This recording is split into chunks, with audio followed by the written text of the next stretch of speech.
Alright, hello and welcome everybody back to the video. I'm your SimCFI. It means I'm your flight instructor for any similar purposes. If you have questions on Microsoft, P3D, or DCS, you can leave a comment down below and I'll be sure to answer as best I can. And saying I'm also a real large airplane. I fly the CRJ 900, so if you have questions on the CRJ or flying in real life at all, any questions you have on that, please leave a comment down below and I'll be sure to answer it as best I can. Today I'll be showing you my top 5 favorite features that have come to the CRJ, and this isn't in any order, just my top 5. There is more.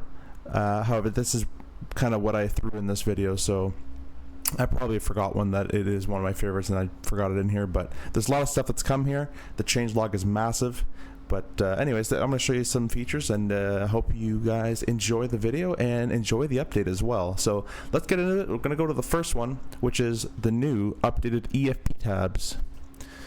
By the way, before we get started here, I'm sitting in Flightbeam's Minneapolis, so they provided this airport for me to showcase, and it'll be upcoming in the next couple streams as well. We'll be doing some Minneapolis flying as well as Dulles Airport in Washington. Alright guys, before we start this video off, I'm just going to show you my settings for the TCA yoke. You can see my pitch has heavily been toned down, and I'm still tinkering with these a little bit, but I'm trying to make this as close to real life as possible. In the real world airplane, it takes a lot of movement to get the airplane to do something. If you go watch any CRJ videos of them landing, notice it's a very small movements have very small inputs in real life, and very big movements will have slightly bigger inputs. But if they're very quick big inputs, they don't really do that much, so you can go take a look at those. But this kind of gives me the best thing for my TCA yoke. I'll be editing them as I go, but it should be a workout when you're flying this thing. And in real world, it not only is a lot of movement, but it's a heavy yoke to move as well, not like the TCA yoke. So anyways, I hope you can set these up, do whatever you like with them, and then hope it makes your flying a bit better. And let's get into the video. Last thing I'll mention is that this has been filmed with the beta version of this update, so your plane might be slightly updated than mine in this recording video. It's about a week before, but that's all I'll mention. So if you see something that's not right, probably because it's not right. So the new EFP features, we'll start from the left to right. Starting with the flight plan function, you now are able to import OFP from SimBrief, send that OFP to the FMS. It won't do the SIDS and stars like most, it'll just do the route for you. And then set the payload and fuel from SimBrief as well. So you can do all of that all in the EFP. You can also display weather, and then also have the TAF if you wanted the forecast to be displayed as well. And view your OFP right in the EFP. Performance-wise, we've gotten a new calculator at the bottom right. We have a landing distance calculator up here, and if you have a SimBrief flight plan, you'll also get a takeoff, some takeoff information with flex temperatures and all that kind of stuff down here. In aircraft, we have now the correct forward, center, and aft cargo door that you're allowed to open. So it's properly labeled, and there's the right amount of doors. We also have a toggle jetway button as well. That's on the left side there. Maintenance is the same. The charts are brand new, and if I zoom in, here I am right here. And you'll need a Navigraph / SimBrief. Sorry, not SimBrief. You need a Navigraph subscription to make this work.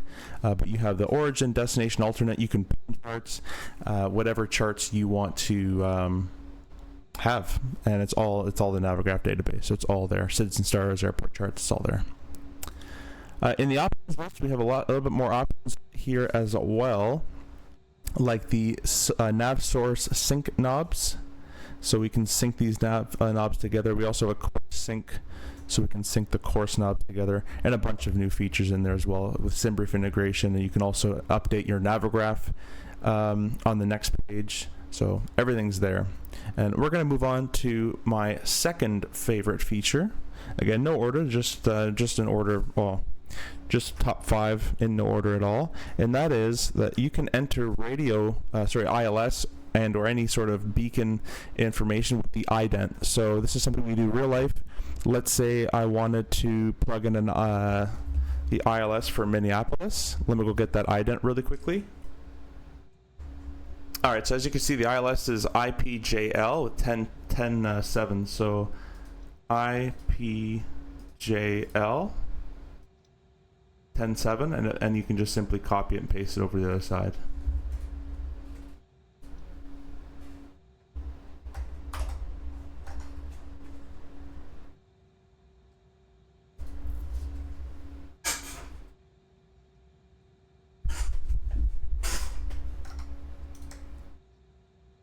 Okay, just for a change of scene, we're in Toronto, loaded up on runway 23. I have the on-call 5 departure loaded into runway 23, and then the next feature I want to show you is our course needle, which is course 237 with runway heading, actually matches with our course needle that's shown. Before, the course number would be correct, but the course needle would be somewhat completely different.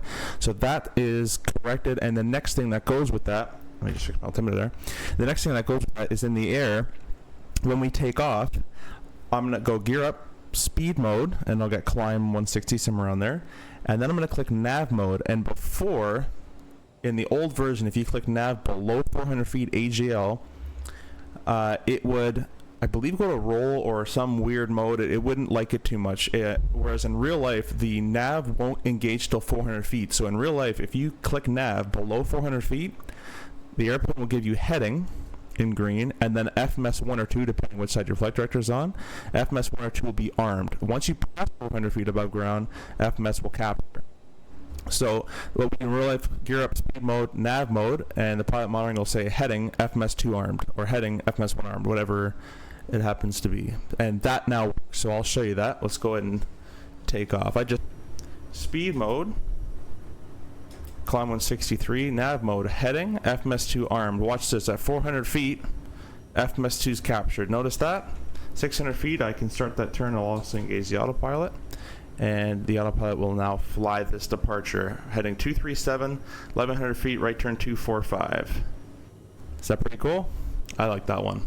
That makes departing this airplane so much more realistic. So I'll let you discover the message for yourself. Alright guys, and probably the last feature here, actually second to last feature, one of my favorite ones, is the new way you have to land this airplane. It's much closer to real life. It won't be obviously perfect or, you know, close to real life really at all, but it's more the way that the airplane would fly. I would expect it to fly this way. So last time in the old version, if you go watch the old streams, this airplane would float like halfway down the runway. I'm happy to report that doesn't happen anymore. This airplane in real life is actually quite tricky to land, as it's a short little stubby wing with aft mounted CFG engines. So it's a bit of a weird airplane to land, and the gear doesn't have that much play in it either. It's pretty much a straight pull, so every little landing will feel like a hard one. So it's so much nicer to see this flaring technique that's required now. A little bit of lag there.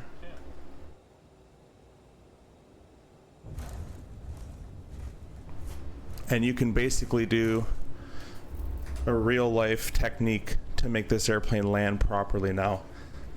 So that was what I do in real life, which is 50 feet, eyes down the runway, 40 feet. Just keep the glide slope going. Maybe check your descent right here or there if you need to.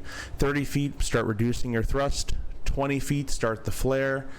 10 feet, add your rudder, continue flare and aileron input with the wind as well, and just keep it going. Keep flying the airplane down the center line. So in that landing, I had right rudder, left aileron, and nose up for a bit for the pitch.